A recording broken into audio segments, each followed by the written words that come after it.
Helmet போடாமல் bike ஓட்டிய கல்லூரி மாணவரை போலீஸ் துரத்தியதால் வேகத்தடையில் தடுக்கி விழுந்து பலியானதாக குற்றச்சாட்டு எழுந்துள்ளது.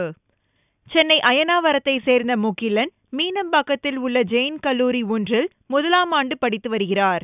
புதனன்று நள்ளிரவு தனது கல்லூரி நண்பரை அவரது வீட்டில் விட்டுவிட்டு இருசக்கர வாகனத்தில் கீழ்ப்பாக்கம் அருகே வந்தார்.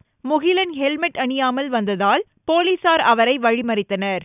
அப்போது போலீசுக்கு பயந்து வேகமாக சென்ற முகிலன் வேகத்தடையில் தடுக்கி விழுந்து சம்பவ இடத்திலேயே பலியானார்.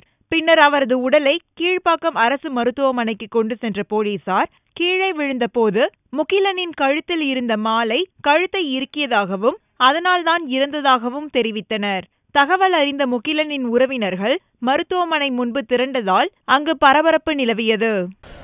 அவர் எங்கள் அக்கா வீட்டை அழுதாங்க. என்னன்னு கேட்டபோது சொன்னாங்க, இந்த மாதிரி பையனுக்கு ஆக்சிடென்ட் ஆகிடுச்சின்னு சொல்லி. பெயின் ஸ்கூலாண்ட ஸ்பீட் பிரேக் ஏறும்போது இதாகிடுச்சின்னு சொல்கிறாங்க. ஆனால் அது உண்மையாக பொய்யான்றது தெரில. ஆனால் போலீஸ்காரங்க அங்கே ஃபஸ்ட்டு ஒரு ரவுண்ட்ஸ் பார்த்துருக்காங்க. பார்த்து அதிட்டி அமைச்சிருக்காங்க. திருப்பி அந்த பக்கம் வர சொல்ல அவனை துரத்தின்னு போயிட்டு இது பண்ணியிருக்காங்க சார்.